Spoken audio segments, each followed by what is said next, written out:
عزیز بھائیو، آپ حیران ہوں گے، اللہ تعالیٰ نے ان ساری چیزوں کو، چاہے وہ جنت ہو، چاہے وہ ہدایت ہو، چاہے وہ اللہ کی رحمت ہو، چاہے وہ اللہ کی مغفرت ہو، چاہے وہ جہنم سے نجات ہو، ان ساری چیزوں کو براہ راست میری ساری امت جنت میں جائے گی، سوائے اس کے جو جنت میں جانے سے انکار کرے۔ صحابہ نے کہا انکار کون کرے گا؟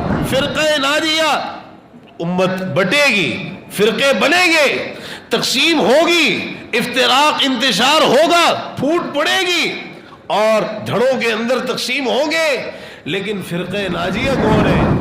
درود ہی تو پڑھا ہے، قرآن ہی تو پڑھا ہے، قرآن خوانی ہی تو کی ہے جی، نماز ہی تو پڑھی ہے، تہجد ہی تو پڑھی ہے، قیام ہی تو کیا ہے، نماز تسبیح جماعت کے ساتھ ہی تو پڑھی ہے۔ ہماری نماز سنت کے مطابق ہے یا نہیں؟ تو عزیز بھائیو، یہ بڑا ایک حساس مسئلہ ہے، اس کو آپ معمولی سمجھ کر نظر انداز نہ کیجئے۔ اللہ تعالیٰ نے قرآن مجید کے اندر عمل کے ساتھ عمل کا معیار بھی ذکر کیا ہے۔ مثال کے طور پر کتنے ہی مقامات ہیں قرآن مجید کے جہاں اللہ تعالیٰ نے فرمایا آمنوا وعملوا الصالحات، خالی عمل کا ذکر نہیں کیا کہ ایمان لے آئے اور عمل کیے، نہیں، الصالحات کی قید لگائی، اور اس قید کے اندر بنیادی طور پر دو چیزیں موجود ہیں، اخلاص اور دوسری اتباع سنت۔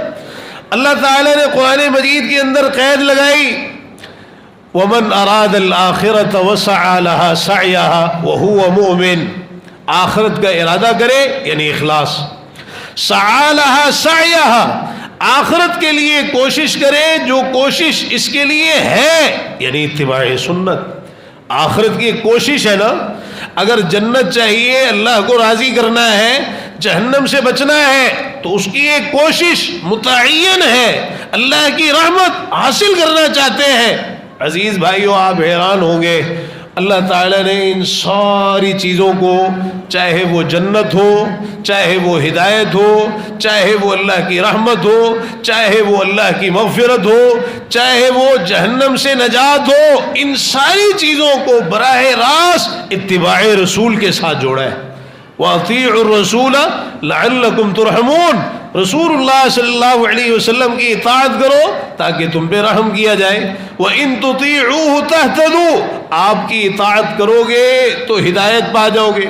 قُلْ إِن كُنتُمْ تُحِبُّونَ اللَّهَ فَاتَّبِعُونِي يُحْبِبْكُمُ اللَّهُ وَيَغْفِرْ لَكُمْ ذُنُوبَكُمْ، آپ کہہ دیجئے اگر اللہ سے محبت کرتے ہو تو پھر میری اتباع کرو، اللہ تعالیٰ تم سے محبت بھی کرے گا، تمہارے گناہوں کو بھی بخش دے گا۔ كُلُّ أُمَّتِي يَدْخُلُونَ الْجَنَّةَ إِلَّا مَنْ أَبَىٰ، قِيلَ وَمَنْ يَأْبَىٰ يَا رسول اللہ، قَالَ مَنْ أَطَاعَنِي دَخَلَ الْجَنَّةَ وَمَنْ عَصَانِي فَقَدْ أَبَىٰ، میری ساری امت جنت میں جائے گی سوائے اس کے جو جنت میں جانے سے انکار کرے۔ صحابہ نے کہا انکار کون کرے گا؟ فرمایا جو میری بات مانے گا وہ جنت میں جائے گا، جو میری نافرمانی کرے گا وہ انکار کرے گا۔ ہم جب کسی بھی عمل میں سنت سے ہٹ جاتے ہیں، آپ کے طریقے کو نظر انداز کرتے ہیں، کسی بدعت کے اندر مبتلا ہو جاتے ہیں، تو اس کا مطلب یہ ہے کہ جنت میں جانے سے انکار کر رہے ہیں۔ جنت کا رستہ تو تھا اتباع سنت، اللہ کے رسول صلی اللہ علیہ وسلم کا طریقہ، صحابہ کو کیوں معیار بنایا؟ اسی بنیاد کی وجہ سے، اتباع رسول کی وجہ سے۔ ما انا علیہ واصحابی، فرقہ ناجیہ، امت بٹے گی، فرقے بنیں گے، تقسیم ہوگی، افتراق انتشار ہوگا، پھوٹ پڑے گی اور دھڑوں کے اندر تقسیم ہوں گے، لیکن فرقہ ناجیہ کون ہے؟ ما انا علیہ واصحابی، فرمایا جو اس رستے اور طریقے پر چلے گا جس پر میں اور میرے صحابہ ہیں۔ تو عزیز بھائیو، وَسَعَى لَهَا سَعْيَهَا، آخرت کے لیے کوشش کرے جو کوشش اس کی ہے۔ کون سی کوشش؟ کوئی توجہ ہے ہماری اس طرف کہ آخرت کی کون سی وہ یہی اتباع سنت۔ عزیز بھائیو، اپنے اعمال کی، اپنی عبادات کی حفاظت کیجیے۔ تو اللہ تعالیٰ نے یہ قیدیں لگائی۔ اسی طرح فرمایا بلا من اسلم وجہہ للہ وہو محسن، اپنے چہرے کو اللہ کے مطیع کرے جبکہ نیکوکار بھی، وہو محسن، یہ قید ہے اتباع سنت کی۔ ایک دعا قرآن مجید میں ذکر فرمائی، اس کا ایک ٹکڑا ہے وَأَنْ أَعْمَلَ صَالِحًا تَرْضَىٰ، یا اللہ میں ایسے نیک عمل کروں جن سے تو راضی ہوتا ہے۔ اللہ تعالیٰ ہر عمل سے راضی ہوتا ہے؟ نہیں، اسی عمل سے راضی ہوتا ہے اور اسی عمل کو پسند کرتا ہے جو عمل پیارے پیغمبر جناب محمد رسول اللہ صلی اللہ علیہ وسلم کے طریقے کے مطابق۔ رسول اللہ صلی اللہ علیہ وسلم روزانہ فجر کی نماز کے بعد دعا پڑھتے تھے، ہمیں بھی پڑھنی چاہیے۔ اللہم انی اسألک علما نافعا ورزقا طیبا وعملا متقبلا، یا اللہ تجھ سے نفع دینے والے علم، پاکیزہ رزق اور قبول کیے جانے والے عمل کا سوال کرتا ہوں۔ عملا متقبلا، خالی عمل کا نہیں بلکہ ایسا عمل یا اللہ جو تیری بارگاہ کے اندر قبول ہو جائے۔ جب عمل سنت کے مطابق ہی نہیں قبول نہیں ہوتا، آپ کو حدیثیں سنا دی نا شروع میں، فَهُوَ رَدٌّ، اللہ تعالیٰ اس کو قبول ہی نہیں فرماتا۔ عزیز بھائیوں، اسی کو صراط مستقیم سے تعبیر کیا جاتا ہے۔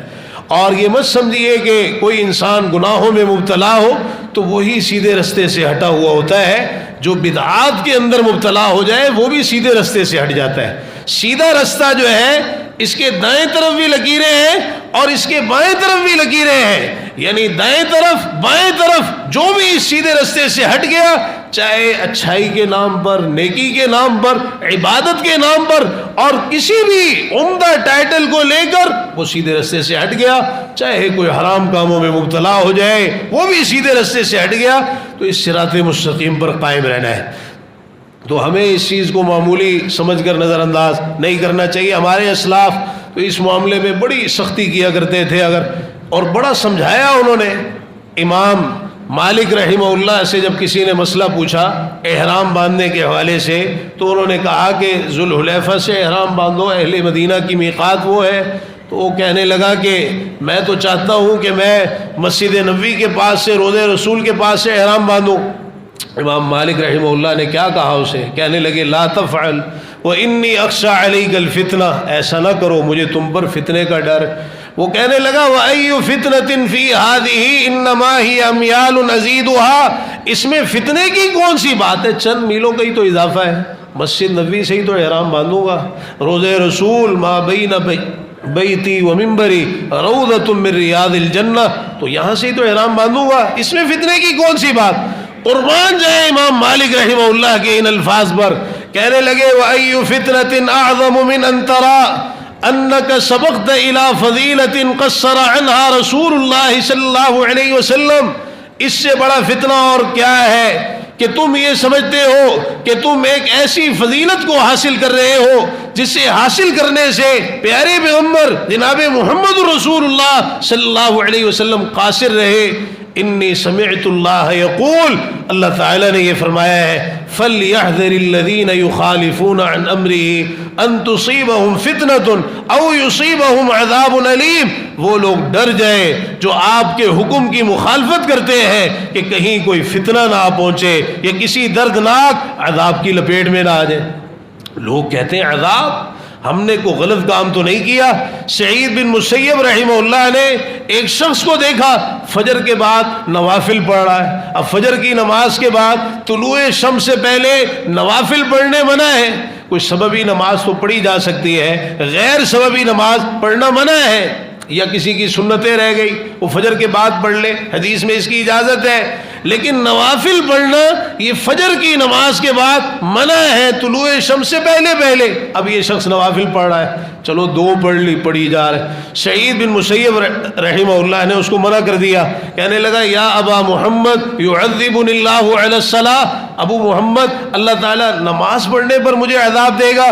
فرمایا لا، نماز پر تو عذاب نہیں دے گا۔ لوگ آج یہی کہتے ہیں کوئی غلط کام تو نہیں کیا نا، درود ہی تو پڑھا ہے، قرآن ہی تو پڑھا ہے، قرآن خوانی ہی تو کی ہے جی، نماز ہی تو پڑھی ہے، تہجد ہی تو پڑھی ہے، قیام ہی تو کیا ہے، نماز تسبیح جماعت کے ساتھ ہی تو پڑھی ہے جی، اور نہ جانے کیسی کیسی عجیب باتیں کرتے ہیں۔ تو انہوں نے کہا کہ نہیں، تمہیں نماز پر عذاب نہیں ہوگا، عذاب ہوگا وَلَٰكِن يُعَذِّبُكَ عَلَىٰ خِلَافِ السُّنَّةِ، سنت کی مخالفت کرنے پر عذاب ہوگا۔ تو عزیز بھائیوں، ہمیں اپنے اعمال کی حفاظت کرنی چاہیے۔